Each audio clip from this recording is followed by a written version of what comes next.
أعوذ بالله من الشيطان الرجيم. بسم الله. السلام عليكم ورحمة الله وبركاته. الحمد لله رب العالمين، نحمده ونستعينه ونستهديه ونستغفره، ونعوذ بالله من شرور أنفسنا ومن سيئات أعمالنا. من يهده الله فلا مضل له، ومن يضلله فلا هادي له. اللهم صل وسلم على سيدنا محمد وعلى آله وأصحابه وأحبابه ومن تبعهم بإحسان إلى يوم الدين، ولا حول ولا قوة إلا بالله العلي العظيم. InsyaAllah yang saya hormati Tuan Imam dan barisan pegawai masjid Tun Khalil Tanjung Minyak, Tuan Pengerusi dan ahli-ahli lembaga masjid, para jamaah yang dirahmati Allah Subhanahu wa taala, muslimin muslimat, semoga kita berada di dalam lingkungan rahmat dan kasih sayang Allah Subhanahu wa taala. Insyaallah tuan-tuan, alhamdulillah kita buka majlis kita dengan bacaan Ummul Kitab untuk kita hadiahkan kepada baginda Nabi sallallahu alaihi wasallam, para sahabat, isteri serta keluarga baginda, dan seterusnya kepada kedua ibu bapa kita, guru-guru kita, mereka yang berjasa kepada kita, seterusnya kepada kedua ibu bapa kita, kepada mereka semua dengan lafaz syai'ulillahi lahumul fatihah. A'udzu billahi minasyaitonir rajim. Bismillahirrahmanirrahim. Alhamdulillahi rabbil alamin. Ar-Rahmanir Rahim. Malik yaumiddin. Iyyaka na'budu wa iyyaka nasta'in. Ihdinas siratal mustaqim. Siratal ladzina an'amta 'alaihim ghairil maghdubi 'alaihim waladdallin. Amin. InsyaAllah tuan-tuan, alhamdulillah kita panjatkan kesyukuran kepada Allah Subhanahu wa taala. Kita berjumpa dan kita bertemu pada pagi ini, dan semoga pertemuan dan perjumpaan kita ini dirahmati oleh Allah Subhanahu wa taala, dan semoga kita ditambahkan ilmu pengetahuan, ditambahkan amalan, dan ditingkatkan keimanan dan ketakwaan kita kepada Allah Subhanahu wa taala. Dalam konteks kita berada di dalam bulan kemerdekaan, kita berada semalam, kita bercuti sambutan Hari Malaysia. Kita doakan negeri dan negara kita dirahmati oleh Allah Subhanahu wa taala, diberikan keamanan, diberikan kestabilan, kemakmuran. Kita hidup dalam keadaan yang saling perpaduan, tidak ada permusuhan, tidak ada peperangan, tidak ada perbalahan di antara kita. Walaupun dalam kehidupan kita ini tidak semua kita sepakat, tak semua kita sependapat. Tetapi tidak sepakat dan sependapat bukan bererti untuk kita berbalah dan bertelagah. Nikmat itu akan ditarik oleh Allah Subhanahu wa taala apabila tidak ada pemuafakatan, tidak ada persepakatan, ataupun tidak dapat kita menjaga kemakmuran, perpaduan di antara kita. Dunia hari ini menunjukkan ada negara-negara, orang kata, yang mungkin pada kita tak mungkin boleh berlaku yang demikian. Tetapi negara-negara itu hancur sehancur-hancurnya. Ada yang berlaku perbalahan dalam negara mereka sendiri. Ada yang berlaku dengan serangan luar. Ada yang berlaku dalam bentuk penjajahan moden. Dulu penjajahan moden datang dengan tentera, datang dengan apa? Tapi penjajahan moden hari dengan ekonomi, dengan politik, dengan tekanan macam-macam lah boleh berlaku. Kalau kita lihat antara negara yang berdepan hari ini seperti Sri Lanka, kestabilan dalaman tak ada tuan-tuan. Ada negeri yang menjadi padang jarak, padang terukur. Sekarang ni Rusia dengan Ukraine. Ada negeri yang ingat, orang kata dia tukar satu, tukar sana, datang yang baik, tetapi yang datang lebih teruk. Wallahu alam, Iraq, Afghanistan, banyak negara-negara lain. Apakah kita hendak negeri dan negara kita berlaku yang demikian? Apapun nikmat yang Allah Subhanahu wa taala kurniakan kepada kita, haruslah kita jaga, mestilah kita syukuri, dan semoga kita menjadi orang yang bersyukur kepada Allah Subhanahu wa taala, kita menjadi warga yang taat kepada Allah, taat kepada perintah selama mana kita dapat menjalankan ketaatan kita tidak bertentangan dengan apa yang ditetapkan oleh Allah Subhanahu wa taala. Insya-Allah tuan-tuan, alhamdulillah, apapun cabaran semasa hari ini semakin hebat. Yang datang dari sudut akidah, yang datang dari sudut sosial, yang datang dari sudut ekonomi, yang datang dari sudut psikologi, semua mengharapkan kepada kita satu kekuatan, iaitu sejauh mana kebergantungan, keyakinan kita kepada Allah Subhanahu wa taala. Dan di dalam kehidupan kita ini, kita sudah pasti melihat, kita membicarakan dalam sesi yang lepas, iaitu akidah. Apakah yang dikatakan akidah dan apakah pentingnya akidah di dalam kehidupan kita ini. Kalau ditanya pada kita, apakah matlamat hidup kita ini? Matlamat hidup kita untuk mencari keredaan Allah Subhanahu wa taala. Kenapa kita melakukan ketaatan kepada Allah Subhanahu wa taala? Kita tunaikan sembahyang, kita tunaikan puasa, kita apalah sahaja yang Allah perintahkan kita tunaikan, yang Allah larang kita tinggalkan. Maka natijah daripada ketaatan itu, kita mengharapkan Allah Subhanahu wa taala menerima segala amalan kita, menjadikan kita ini orang yang beriman dan bertakwa kepada Allah Subhanahu wa taala. Pengharapan kita bahawa kita sedar kehidupan di dunia ini hanyalah sementara. Kita akan kembali kepada Allah Subhanahu wa taala. Bila kembali kepada Allah Subhanahu wa taala, kita mengharapkan Allah ampunkan dosa kita, Allah terima segala amalan kita, masukkan kita ke dalam yang paling tinggi martabat, apa nak? Masukkan kita ke dalam syurga. Kalau ditanya orang, atau kalau ditanya, adakah kita masuk syurga dengan amalan kita semata-mata?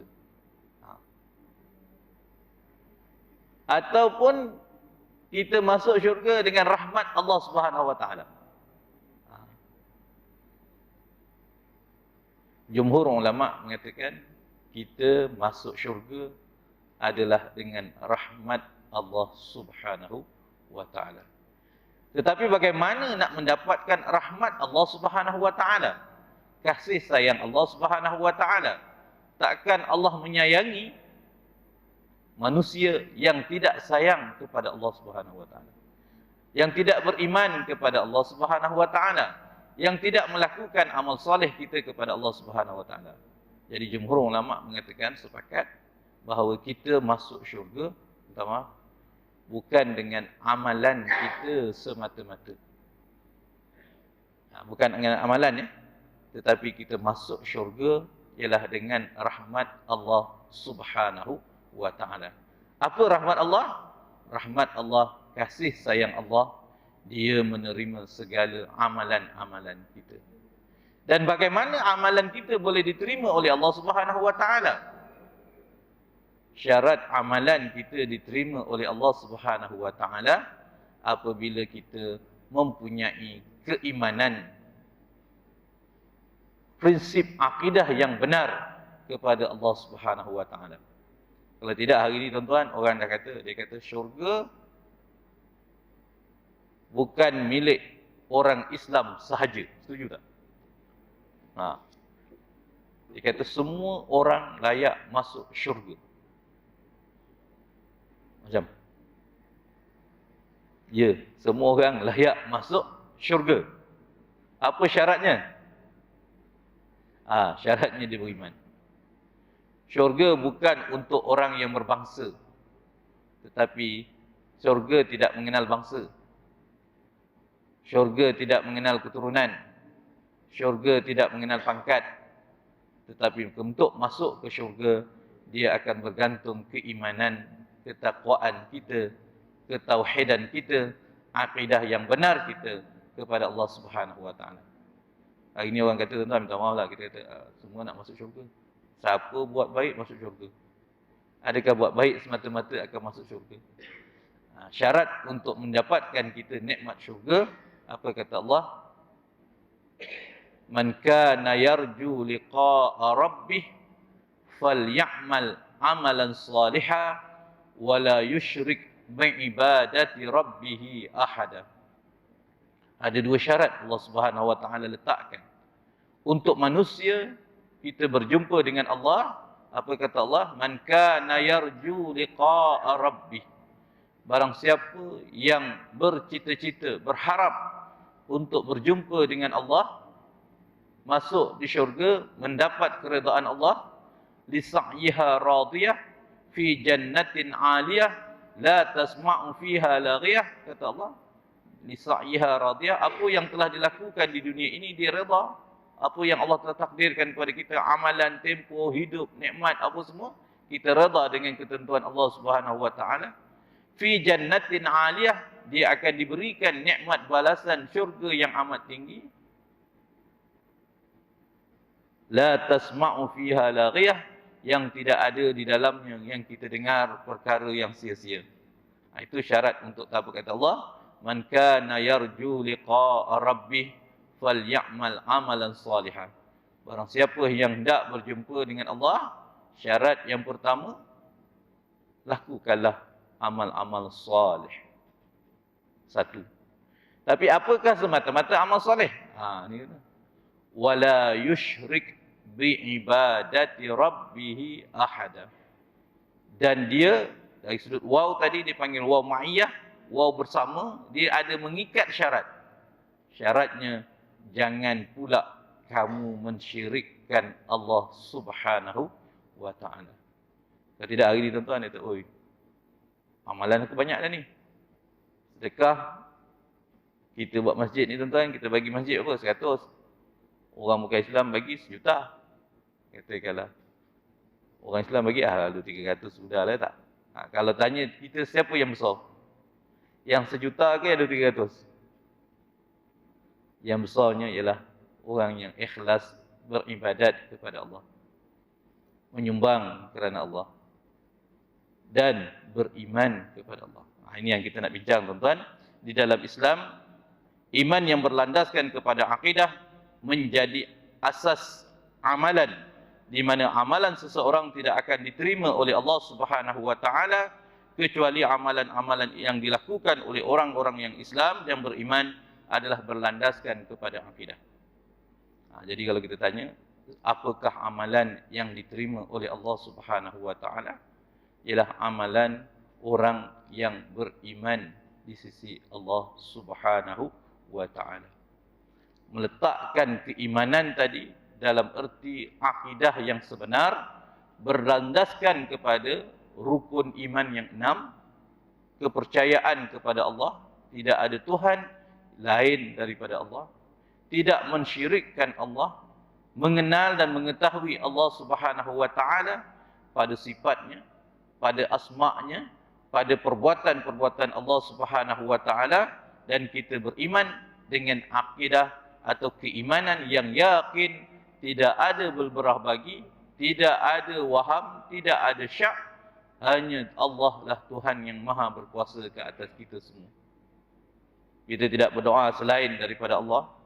Kita tidak meletakkan segala peribadatan kita kepada Allah selain daripada Allah Subhanahu wa taala. Semuanya kita meletakkannya atas dasar ikhlas kita mentaati segala perintah dan menjadikan kita ini hamba. Allah lah Tuhan yang maha pencipta. Jadi kalau kita tanya tuan-tuan, adakah kita masuk syurga dengan amalan? Ya, amalan menjadi syarat untuk beriman. Beriman menjadi syarat untuk layak masuk ke syurga. Jadi kalau siapa kata saya beriman, yang penting iman tanpa amal, layak tak juga tuan-tuan? Dia iman saja dia kata. Pun tak layak juga. Jadi iman akan datang kalau dia beramal. Beramal akan menjadi sempurna kalau dia mempunyai akidah yang benar. Akidah yang benar akan menjadi satu perkara yang akan diterima oleh Allah dan Allah tidak akan berlaku tidak adil kepada kita kalau kita lakukan dengan penuh keikhlasan, dengan penuh ketaatan kita, pengabdian diri kita sebagai hamba kepada Allah Subhanahu wa taala. Justru itu mereka yang tidak beriman dengan Allah dan tidak mengharap pahala darinya dan tidak takut pula siksaannya dan beramal bukan kerana menuntut keridaan Allah dan tidak pula mengambil kira atau tidak menghiraukan adakah amalan-amalan mereka itu sah ataupun batil dan adakah perbuatan mereka itu halal ataupun haram, dan maka mereka yang bersifat demikian wa na'udzubillah tidak berhak menerima pahala Allah Subhanahu wa taala di atas amalan-amalan yang mereka lakukan. Ini tuan-tuan, apabila kita tidak melakukan sesuatu, orang kata tidak ada dengan ikatan keimanan. Kau buat kenapa? Alah, aku buat je. Iman tolak tepi. Wa na'udzubillah tuan-tuan, dia mengharapkan pahala darinya, tidak takut pula siksaan. Alah, apa nak takut? Semua orang nak masuk syurga, siapa nak masuk neraka? Wa na'udzubillah. Penat Allah buat, tak? Nanti malaikat mungkar nangkir, Malik Ridwan, tak ada kerja dia kata. Semua nak masuk syurga? Sudah. Wa na'udzubillah tuan-tuan, ini bukan seperti apa tuan-tuan yang kita takut. Amalan-amalan yang mereka lakukan akan menjadi sia-sia kalau tidak disertakan dengan niat yang ikhlas dan keimanan kepada Allah Subhanahu wa taala. Ini ialah kerana mereka adalah orang-orang yang tidak beriman kepada Allah. Erti tidak beriman berarti apa? Kafir lah. Erti tidak beriman, kafir. Satu hadis Nabi SAW, apakah beza di antara batas iman dengan orang beriman dengan tak beriman? Satu kata Nabi SAW, antara batas keimanan seorang itu beriman atau tak beriman, syarat pertama, salat. Dalam satu hadis Nabi SAW, perbezaan orang yang beriman dengan tak beriman, satu yang jumpa kita harian ialah salat. Orang yang beriman akan menunaikan salat. Orang yang beriman akan menyempurnakan salat. Orang yang beriman akan mengikrarkan dirinya peribadatannya hanya kepada Allah Subhanahu wa taala, dan dalam salat menzahirkan keimanan kita kepada Allah. Kat mana tuan-tuan? Dalam iman, dalam salat kita akan mengikrarkan diri kita sebagai orang yang beriman. Ada yang ikrar kita yang sifatnya sunat saja. Ada yang ikrar kita tahapnya rukun. Rukun. Dia termasuk dalam rukun qauli. Mana ikrar kita yang jadi sunat? Mana pengakuan penyaksian kita menjadi sunat? Dipanggil dengan sunat hayat. Kita pun angkat takbir, usalli fardhu subhi rak'ataini ma'muman lillahi ta'ala. Sementara imam baca Fatihah, kita pun bacalah Allahu akbar kabira walhamdulillahi katsira wa subhanallahi bukratan wa asila. Kan kita menyaksikan Allah lah Tuhan yang Maha Besar, segala puji hanya untuk Allah. Itu kita lafazkannya. Dalam doa iftitah tadi kita pun baca apa dia? Inna salati wa nusuki wa mahyaya wa mamati lillahi rabbil alamin. Sesungguhnya sembahyangku, hidupku, matiku hanya kerana Allah Subhanahu wa taala. Itu pengakuan dan ikrar kita dalam solat. Tapi yang itu bacaannya apa hukum enggak? Sunat rukun. Sunat ke rukun? Sunat. Sunatnya pula ada dua. Sunat ab'ad ke sunat hayat? Adakah semua benda sunat kena buat? Katakanlah, saya dah terlambat tadi, angkat takbir, nak jaga doa iftitah ke atau nak menyempurnakan salat kita dengan Fatihah? Contoh, saya angkat takbir, imam telah sempurna Fatihah. Ni dekat sini kita meletakkan aulawiyat dalam kita menentukan ibadat. Nak cari sunat, tapi ada ketika sunat tadi tidak menjadi keutamaan. Bila sunat tak jadi keutamaan? Bila contohnya dalam solat, kita angkat takbir, imam telah selesai Fatihah, telah sedang baca surah. mana lebih afdal baca doa iftitah, habiskan doa iftitah atau Fatihah? Jawabnya apa? Tinggalkan doa iftitah. Doa iftitah ni sunat, tinggal benda sunat tak bagus macam tak. Jangan. Pada kita dah tahu imam sedang baca surah. Kita hendak dapat rakaat bersama imam. Maka hendaklah kita menyegerakan membaca Fatihah, meninggalkan sunat. Dalam ibadat, kita kena tahu di mana aulawiyat kita di dalam kita nak menunaikan antara sunat tadi. Dalam sunat pula ada sunat apa tuan-tuan? Ada sunat hayat. Ada lagi sunat apa? Sunat ab'ad. Apa sunat ab'ad? Sunat ab'ad ialah sunat yang dituntut atau amat digalakkan atau diberatkan untuk dilaksanakan. Apa beza sunat hayat dengan sunat ab'ad? Sunat hayat kalau ditinggalkan, orang kata tidak mencacatkan salat, tidak orang kata merosakkan salat. Sunat ab'ad juga tidak mencacatkan salat, tidak merosakkan salat. Tetapi sunat ab'ad disunatkan pada kita Imam Syafi'i menggantikannya dengan sujud sahwi. Itu beza sunat ab'ad dengan sunat hayat. Kalau kita tinggalkan, lepas tadi imam tak baca doa kunut, katakanlah imam terus saja angkat rokok, dia pun sujud. Alamak, imam ni Hanafi ke apa ke tak? Katakanlah, kalau kita semayang masjid India, jawabnya apa? Jangan nak buat sujud sahwi. Kerana imam kita tadi, taat kepada imam adalah lebih utama daripada membuat benda yang sunat. Mengikut perbuatan imam adalah lebih utama daripada membuat perkara yang sunat, sama ada sunat ab'ad atau sunat hayat. Contoh kita pergi umrah tuan-tuan. Nak buat tak sujud sahwi? Tak payah. Pasal apa? Ikut imam itu lebih utama. Ikut imam itu lebih afdal. Ikut imam itu lebih sah, lebih sempurna daripada kita, sayang kita dah 2 minggu aku pergi umrah, tak ada dengar dapat baca doa kunut kat sana ke tak? Nak ganti tak? Tak, kerana kita meninggalkan tadi dengan sengaja. Dan kita meninggalkan kerana mentaati imam tadi. Yang imam tak buat, kita jangan buat. Jadi dalam konteks itu, kita kenal pula ikrar kita dalam salat itu baru dalam bentuk sunat. Dalam bentuk rukun pula, di mana tuan-tuan? Dalam salat kita ada rukun yang dipanggil rukun qauli. Kita pun mengaku dan menyaksikannya dekat mana tuan-tuan? Dekat tasyahud.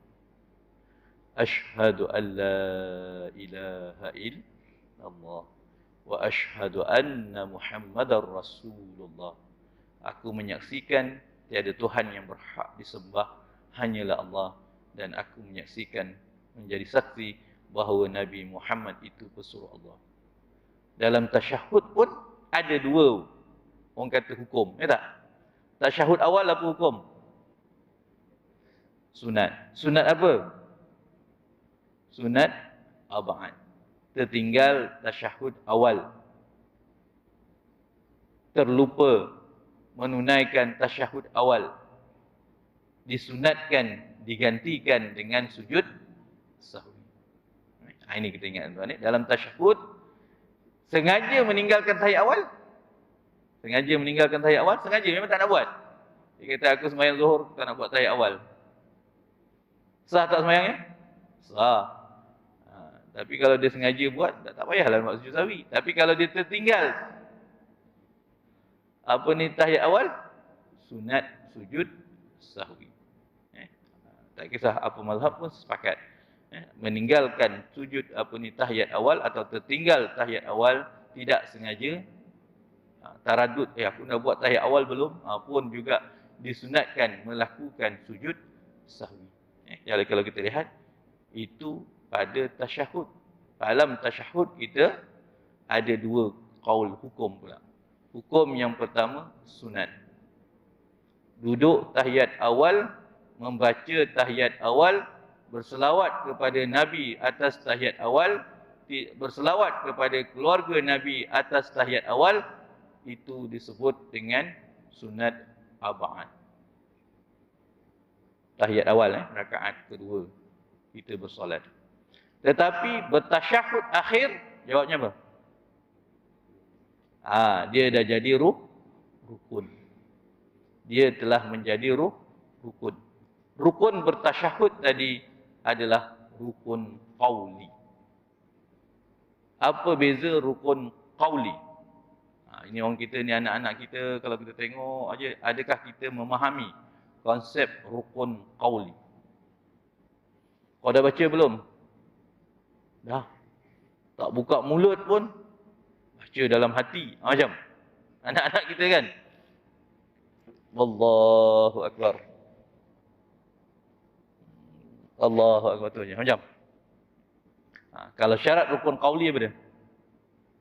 Kita wajib melafazkan bacaan sebutan yang disyaratkan di dalam kita bersolat. Ini tolong tuan-tuan, minta maaf dalam ibadat, kadang-kadang kita tengok kita.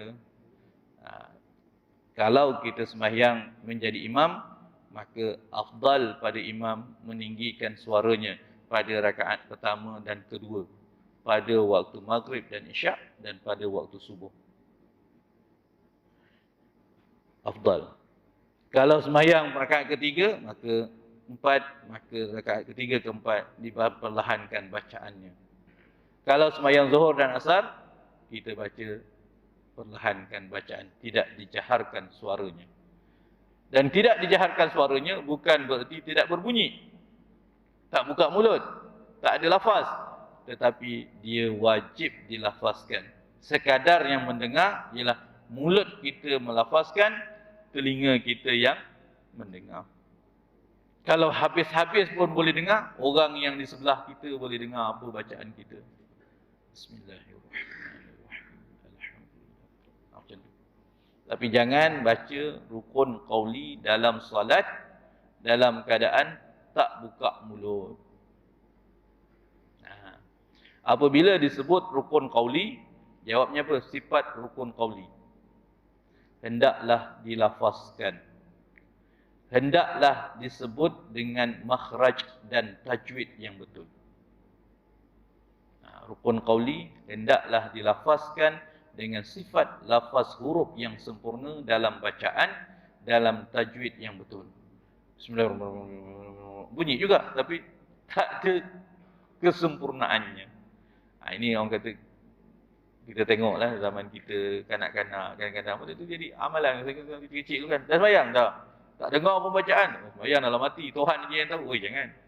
Dalam sembahyang kita beza, ada rukun qauli, ada rukun fi'li, ada rukun qalbi. Qalbi kita niat, kemudian kita istiqamah sepanjang amalan kita, bermula dengan takbiratul ihram, berakhir dengan salam atas niat kita bersolat. Yang kedua, rukun fi'li, apa-apa perbuatan yang kita lakukan dalam keadaan yang sempurna. Dan antara rukun fi'li yang kita takut yang merosakkan amalan kita, apa dia? Tidak ada tamak-ninah. Tidak ada tamak-ninah. Dalam satu hadis Nabi SAW mengingatkan kepada kita, kata Nabi, siapakah seburuk-buruk pencuri? Ramai orang mencuri ni. Curi duit, curi buah, curi pokok apa, tak curi pasu, macam-macam lah, curi kereta lah sekarang ni. Pecah rumah. Tak apalah, mencuri tetap berdosa tuan-tuan. Tetapi yang paling dahsyat kata Nabi, orang yang nampak buat baik, beramal tapi mencuri. Buat jahat memang mencuri, tak ada, jangan pula buat jahat mencuri duit, tak ada dosa kan, tetap dosa besar. Tapi siapakah pencuri yang orang kata paling dibenci oleh Allah Subhanahu Wa Taala? Agak-agak siapa? Kata Nabi, orang yang mencuri dalam solat. Sahabat pun teman dia, dalam solat boleh mencuri ke? Boleh mencuri ke dalam solat? Ambil duit orang. Tapi sekarang ni datang masjid orang mencuri tuan-tuan Kak, hati-hati bawa handbag tu kak. Ni jam orang nak mencuri, pakai telekong pun ada. Telekong siap berjanggut lagi tuan-tuan. Jadi pandang, kalau sangkat takbir ni tengok, betul ke aku punya jamaah tadi biasa-biasa ada 8 orang ke tak? Hari ni ada 9 orang. Yang 9 ni nampak pelik sikit. Nampak macam ada misai. Hari ni orang nak mencuri tuan-tuan dah tak tahu macam nak fikir tak. Dia mencuri atas masjid. Banyak akhirnya yang menyelamatkan apa tuan-tuan, menzahirkan kecurian tadi, CCTV. CCTV ni saya tengok ada satu bagus tuan-tuan. Bagus banyaklah banyak merakam kejadian apa yang berlaku. Dan yang kedua, CCTV ni dalam hidup bermasyarakat agak-agak apa tuan? Dia mengelakkan fitnah dalam qarya. Mengelakkan fitnah dalam qarya. Masa tak ada CCTV tuan-tuan, berlakulah pecah tabung masjid lah katakan. Agak-agak apa berlaku?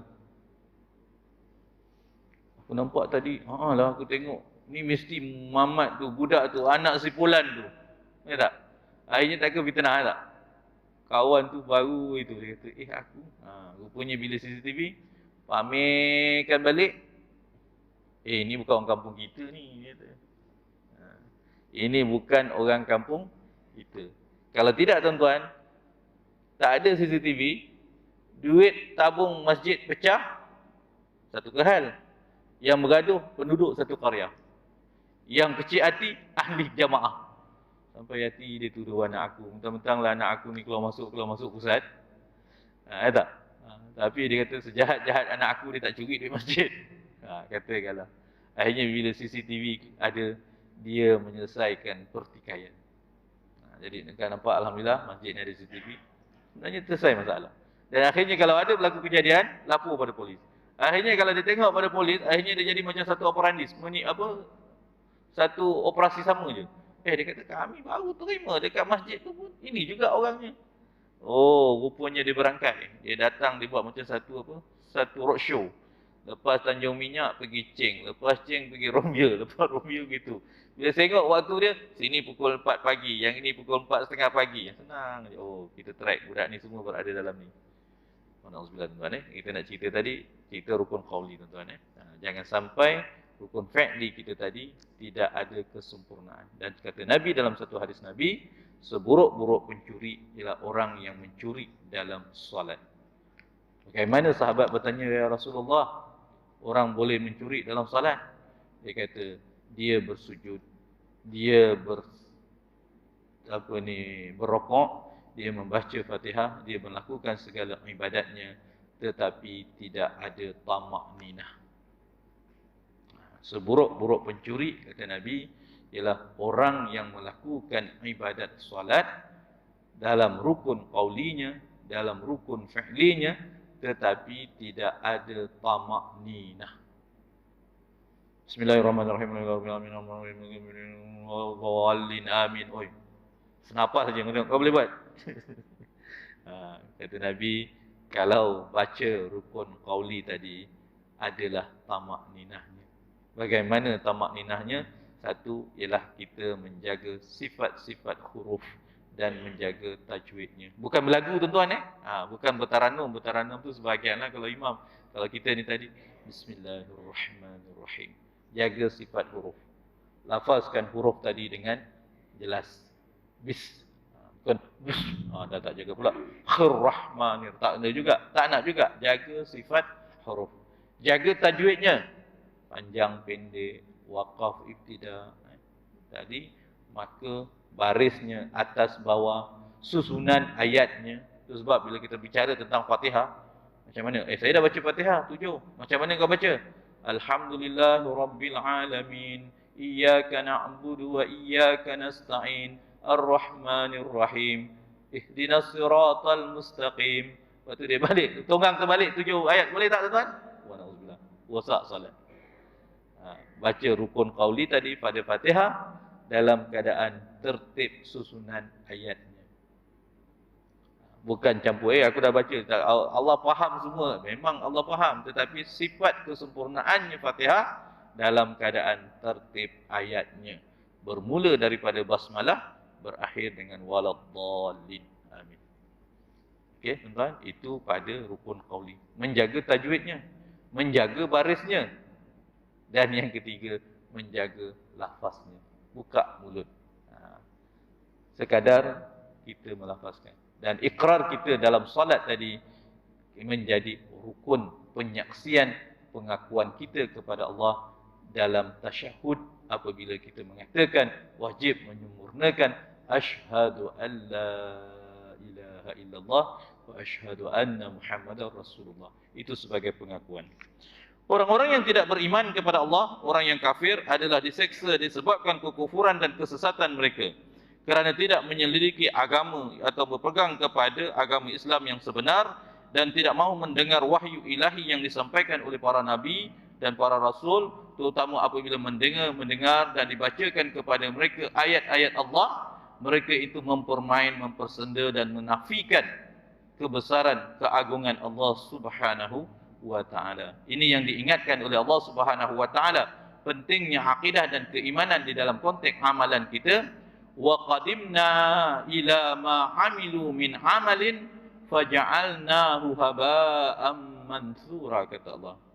Dan kami, iaitu Allah Subhanahu wa ta'ala, tujukan perbicaraan kepada mereka apa yang mereka telah kerjakan daripada amalan-amalan mereka yang dipandang baik, nampak baik, bersedekah, tolong orang, buat apa semua, lalu kami jadikan amalan-amalan mereka itu sebagai debu-debu yang berterbangan sahaja.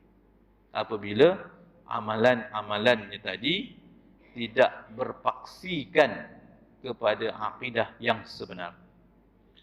Gambaran Allah Subhanahu wa ta'ala dalam ayat yang kedua, mathalul ladzina kafaru bi rabbihim a'maluhum karamadin ishtaddat bihi ar-rih fi yawmin 'asib la yaqdiruna mimma kasabu 'ala syai' zalika huwad dalalul ba'id. Surah Ibrahim, bandingan segala kebaikan amalan yang diusahakan oleh orang-orang yang kafir, yang engkar terhadap Allah Subhanahu wa ta'ala, yang tidak beriman kepada Allah dan tuntutan-tuntutan keimanan, ianya hanyalah seperti abu yang diterbangkan oleh angin pada hari ribut yang kencang. Mereka tidak memperolehi satu apapun faedah daripada apa yang mereka telah lakukan, dan sia-sia amalan itu kerana ia adalah kesan daripada kesesatan mereka yang jauh daripada kebenaran. Jadi kalau kita lihat, ayat ini menggambarkan apakah pentingnya akidah. Akidah yang benar adalah menjadi syarat utama segala amalannya diterima oleh Allah Subhanahu wa ta'ala. Orang yang beramal tapi tidak beriman, kalau hidup di dunia, kita boleh katalah, kita ni bukan penghukum tuan-tuan, kita kata terima kasih, kau bagi aku duit. Tapi menentukan pahala bukan hak kita. Menentukan dosa bukan hak kita. Menentukan diterima atau ditolak, itu bukan hak kita. Itu hak Allah Subhanahu wa ta'ala. Kita pula, aku tengok kau bagi macam tak ikhlas saja, macam kau ni semayang macam tak ikhlas saja. Ikhlas bukan manusia yang menentukan. Kita ni hukum pada orang beribadat, kita nilai pada apa? Pada yang zahir saja. Kalau sembahyang subuh tadi baca apa? Fatihah. Sah lah. Sah aja kita boleh kata. Kalau sembahyang subuh tadi berapa rakaat? 2 rakaat. Sah lah. Kalau sembahyang subuh tadi ada doa, ada tahiyat akhir, ada. Alhamdulillah, sah lah. Kalau sembahyang subuh tadi berwudu tak? Wudu tadi, sah lah. Pada kita apa dia? Kita boleh menentukan ibadat kita atau orang lain melakukan ibadat pada hukum sah atau tak sah. Kerana hukum sah tak sah ni apa dia? Dia ada panduannya.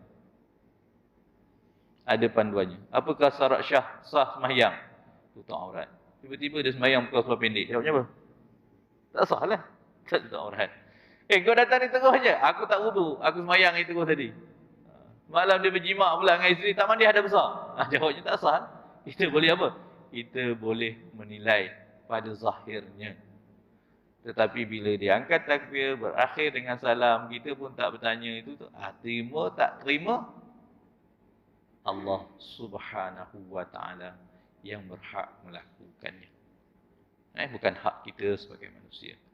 Ikhlas tak ikhlas, Allah sahaja yang mengetahuinya. Dan Allah sifatnya yang maha adil, tidak akan menzalimi mensia-siakan segala amalan yang dilakukan oleh manusia. Ikhlas, kesempurnaan, diterima atau tak diterima, itu adalah hak Allah, bukan hak manusia. Jangan tuan-tuan, saya kata, kita boleh menentukan ibadat tadi sah tak sah. Kau sembahyang subuh 1 rakaat, ya 1 rakaat. Ustaz, aku ajar 1 rakaat. Sampai bila tak sah sembahyang kau? Tak. Tapi sembahyang subuh 2 rakaat. Jawabnya, barulah sah sembahyangnya. Bila sah sembahyangnya, barulah akan kita boleh. Itu serah pada Allah Subhanahu wa Ta'ala. Dan inilah bersambungan dengan ini, akidah bukan sahaja menjadi suatu kepentingan dalam Islam, tetapi juga merupakan satu perkara yang terpenting di dalam kehidupan manusia sehari-hari. Di mana mereka yang hidup di dunia tanpa akidah yang benar, dalam erti kata yang lain, mereka jahil dalam akidah seperti mana seorang yang buta yang tidak kenal keadaan bentuk dan keadaan diri mereka sendiri. Wa na'udzubillah tuan-tuan, akidah adalah merupakan kehidupan kita yang sebenar-benar. Tolonglah aku, tolonglah aku. Kalau kau tak tolong aku sujud kat engkau pun boleh. Macam aku sembah engkau pun tak apa. Macam minta tolong punya pasal sampai sembah menyembah tuan-tuan. Tak. Kita sebagai manusia tahu batas-batas mana dari sudut akidah kita mengharap kepada manusia. Dalam konteks manusia, kita ini hidup dalam keadaan bekerjasama, bertolong-menolong. Pada manusia, orang memberi, kita menerima. Pada yang memberi, kita ucapkan terima kasih. Pada kita yang terima, kita zahirkan syukur. Pada yang memberi dengan penuh keikhlasan, maka segala itu adalah menjadi syarat. Kalau tidak, tuan-tuan, kita akan keluar batas-batas manusia. Nasib baik aku tolong. Kalau tak, dia mampus macam orang Melaka ni kan. Jawab tuan-tuan, kita ni tolong bukan sebab kita ni jadi sebab, jadi asbab saja. Kita ni jangan sampai tolong kita tadi seakan-akan kita ni mengambil hak Allah. Nasib baik aku ada, tak ada mati kau. Mati bukan hak kita tuan-tuan. Mati itu ialah hak Allah. Manusia yang jelas tahu pandangan hidupnya, maka dia kenal siapakah diri kita, maka dengan pentingnya akidah, dia menjadikan kehidupan kita ini terpandu. Kehidupan kita ini terpandu. Bila manusia tuan-tuan jadi rosak, bila manusia mengambil hak Allah. Kisah Kisah Fir'aun. Bila Nabi Musa alaihissalam diperintahkan oleh Allah, izhab ila Fir'aun innahu tagha faqala ana rabbukumul a'la fahashara fanada faqala ana rabbukumul a'la. Ini bila manusia telah mengambil hak Allah, maka Allah perintahkanlah kepada Nabi Musa alaihissalam, kata Nabi Allah kepada Nabi Musa, pergilah engkau kepada Fir'aun. Suruhlah mereka Fir'aun tadi supaya beriman. Kenapa? Kata Allah, fa'innahu tagha, kerana Fir'aun telah melampau. Tagha. Dari sudut bahasa Arab disebut perkataan yang biasa kita dengar, taghut. Orang yang melampau. Para ulama mentafsirkan bagaimana melampaunya Fir'aun tadi. Yang pertama, melampaunya yang pertama, dia mengambil hak Allah. Hak Allah. Apa hak Allah? Faqala ana rabbukumul a'la. Dia mengatakan pada pengikutnya, umatnya, kaumnya, akulah Tuhan kamu yang maha tinggi. Wa na'udzubillah. Itu melampau yang pertama. Ditafsirkan para ulama, manusia kalau dah sifatnya melampau. Satu, menafikan, mengambil hak Allah. Kat Malaysia, kat negara kita pun ada. Dia pun kata dia Tuhan. Sudah. Ada Tuhan Harun, ada Tuhan Ayapin, ada Tuhan, dia kata diri aku ni dah macam Tuhan juga. Wa na'udzubillah. Wa na'udzubillah, sifat itu melampau. Kezaliman melampau yang terlampau. Wa na'udzubillah. Yang kedua, Firaun sifatnya melampau ialah dia menzalimi manusia. Menzalimi manusia. Rakyat ataupun umat yang hidup pada zaman itu, dia zalim, dia seakan-akan tuan, yang lain tu hamba. Menzalimi manusia. Yang ketiga, dia merampas hak manusia. Alhamdulillah. Dia kumpulkan segala, semua milik rakyat, milik dia. Jadilah dia orang yang paling kaya dengan hasil mahsul apa semua sekali. Rakyat, segala hak rakyat bekerja tanpa gaji. Kena mengabdikan diri kepada Firaun. Ini sifat Firaun kata ulama, yang ditafsirkan oleh ulama, apabila manusia melampau, dia mengambil hak Tuhan.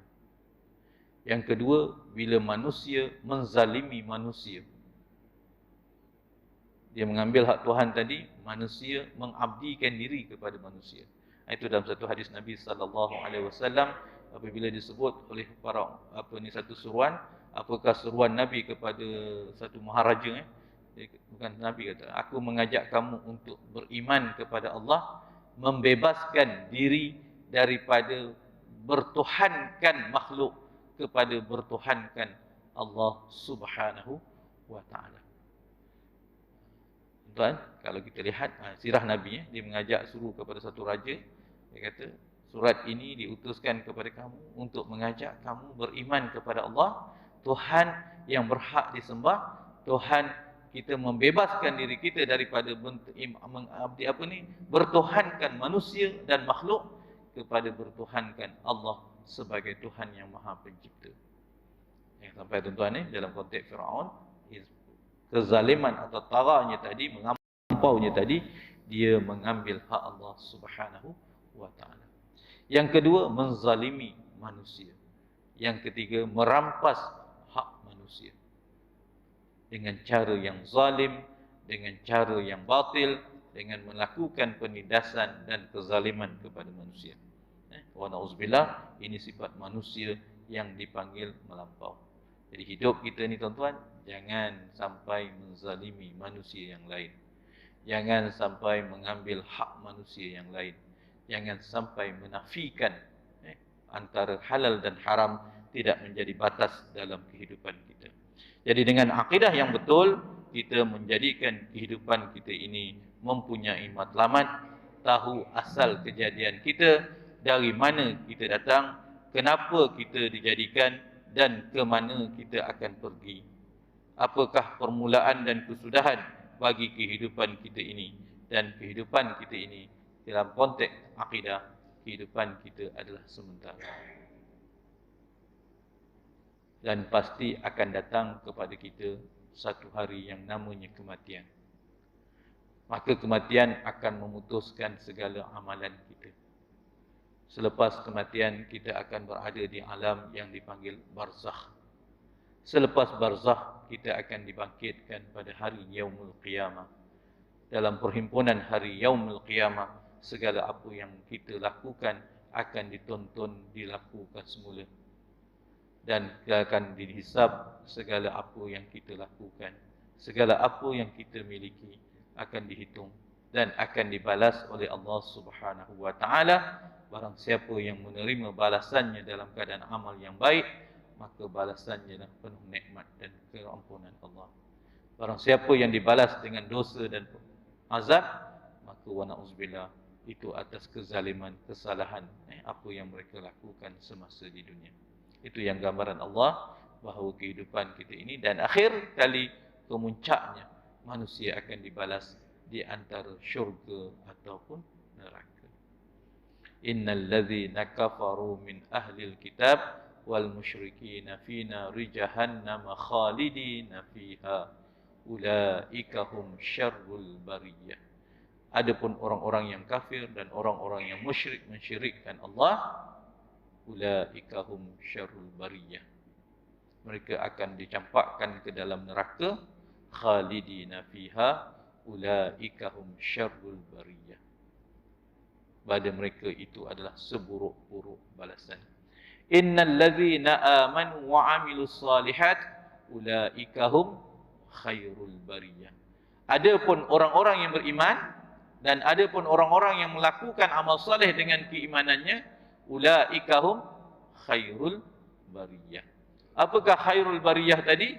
Jazaohum inda rabbihim, maka balasan di sisi Tuhan mereka jannatu adnin, neraka syurga yang penuh dengan taman-taman, tajri min tahtihal anhar, yang mengalir di bawahnya sungai-sungai, khalidina fiha abada, kekallah mereka selama-lamanya di dalam nikmat syurga yang dibalas oleh Allah Subhanahu wa taala.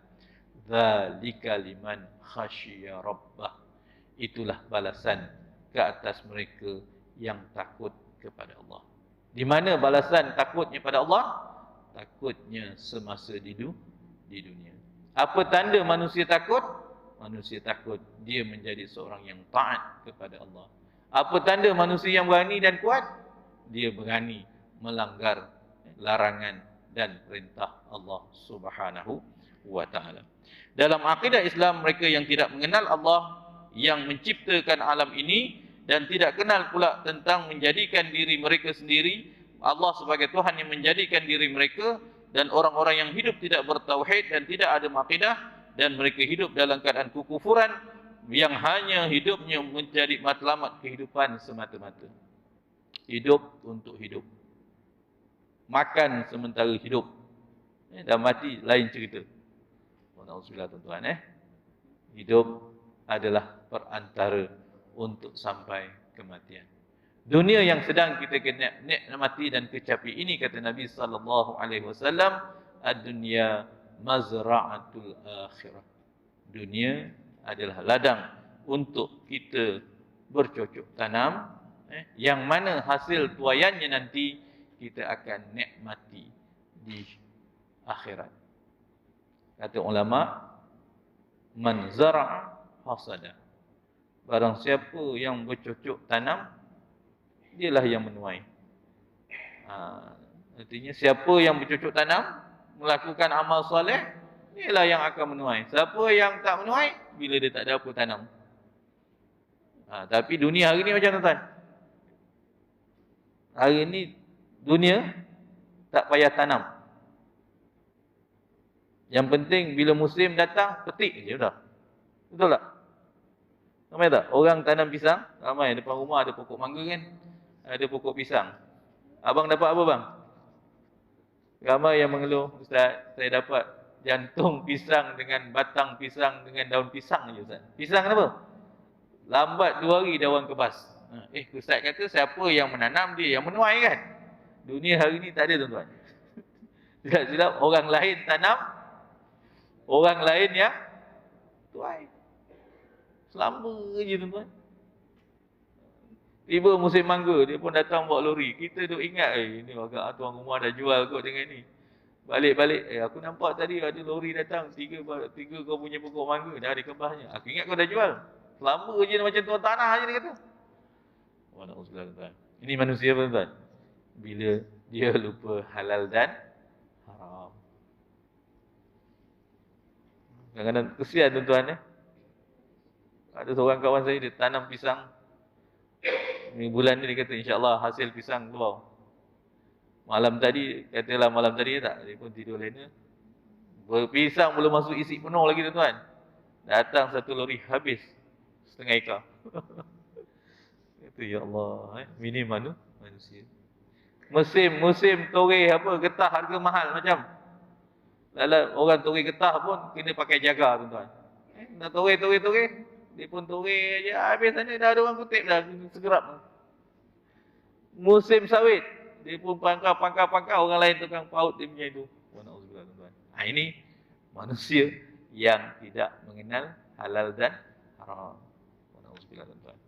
Kalau nak untung, manusia yang tidak mengenalkan haram, halal haram tuan-tuan. Mana cepat untung? Ternak lembu ke ternak babi? Ya tak? Kak? Ya tak? Ternak kambing ke ternak babi? Kambing sekali beranak berapa? Ekor. Babi macam? Sekali beranak 13 ekor. Kali beranak semua betina. Pusingan kedua kali 10 pula macam? Satu musim aja dah dapat 13. Kali yang kedua dah dapat 1130. Kali yang ketiga dah dapat 1300. Kambing sekali beranak 1. Musim kedua 4. Musim kedua 8. Berapa ringgit dapat? Kalau nak fikirkan untung, jawabnya apa? Khinzir lagi besar untung ke tak? Tapi sebagai manusia yang ada matlamat hidup, maka halal dan haram menjadi panduan kerana kita berkiblat, kita bertuhan, kita beriktikad. Iktikad kita jangan sampai kita menghalalkan apa yang diharamkan oleh Allah Subhanahu wa taala. Ini yang kata Allah Subhanahu wa taala, walladzina kafaru wa yatamatta'una wa ya'kulu kama ta'kulul an'am wan nar maswal lahum. Adapun orang-orang yang kafir, mereka menikmati kesenangan di dunia serta mereka makan dan minum seperti mana, wa na'udzubillah, dibandingkan seperti mana binatang ternakan, sedangkan neraka menjadi tempat tinggal mereka dibalas di akhirat nanti. Wa na'udzubillah, tuan-tuan, jangan sampai kita kembali sebagai manusia kepada Allah Subhanahu wa taala dalam keadaan yang menyesal. Jadi akidah yang benar menjadi pendinding kepada kita, menjadi penyelamat kepada kita, menjadi teras dan pokok yang perlu kita jaga oleh kehidupan kita ini. Dan kehidupan yang sementara, kita dituntut untuk melakukan amal soleh, dan amalan yang soleh tadi akan menjadi pelengkap apabila mempunyai asas keimanan yang betul dalam akidah yang sebenar. Dan bagaimana akidah yang sebenar?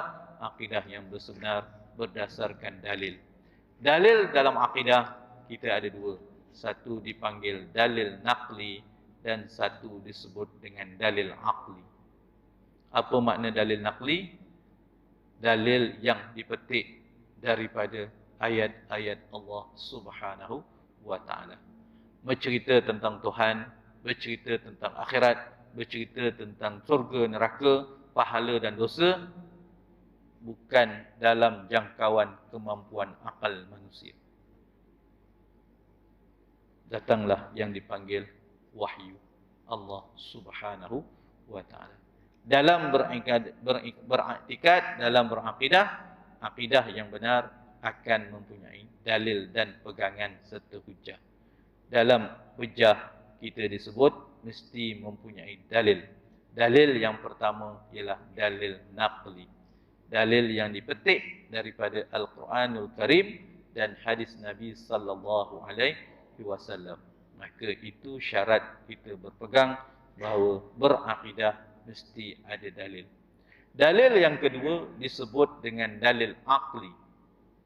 Akli ini sebagai melengkapkan nakal tadi dengan akal kita, logik kita bahawa Tuhan tidak mungkin dua.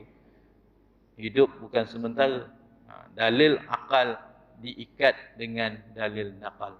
Jangan semata-mata akal sahaja berfikir tanpa dilihat kepada naqli yang ditentukan oleh Allah Subhanahu wa taala. Dan hidup yang berakidah yang tidak mempunyai dalil naqli dan akli dipanggil taqlid. Jawabnya beriktikad, berakidah tetapi dalam keadaan mengikut sahaja. Jadi sebagai akidah yang sempurna kepada kita, iman yang sempurna, biarlah keimanan kita tadi dalam ilmu yang yakin, dalam akidah yang sebenar, dan akidah yang sebenar akan mempunyai dalil, dan dalil yang menjadi pegangan kepada kita disebut oleh para ulama ilmu kalam daripada dalil yang bersifat naqli dan dalil yang bersifat akli. Di mana dalil bersifat akli? Daripada hadis Nabi dan ayat-ayat Allah Subhanahu wa taala. Insya-Allah tuan-tuan, kita jumpa pada minggu hadapan, dan cabaran-cabaran semasa kehidupan kita ini sepatutnya menguatkan kita, mengharapkan perletakan kita, kebergantungan kita kepada Allah Subhanahu wa taala. Insya-Allah tuan-tuan, kita jumpa pada bulan yang akan datang. Moga yang baik datangnya daripada Allah. Kesilapan dan penyampaian kelemahan itu adalah kelemahan saya. Wabillahi taufiq wal hidayah. Wassalamualaikum warahmatullahi wabarakatuh. A'udzubillahi minasyaitonirrajim. Bismillahirrahmanirrahim. اللهم انفعنا بما علمتنا وعلمنا ما ينفعنا وزدنا علما من عندك. ربنا آتنا في الدنيا حسنة وفي الآخرة حسنة وقنا عذاب النار والحمد لله رب العالمين. تقبل الله منا.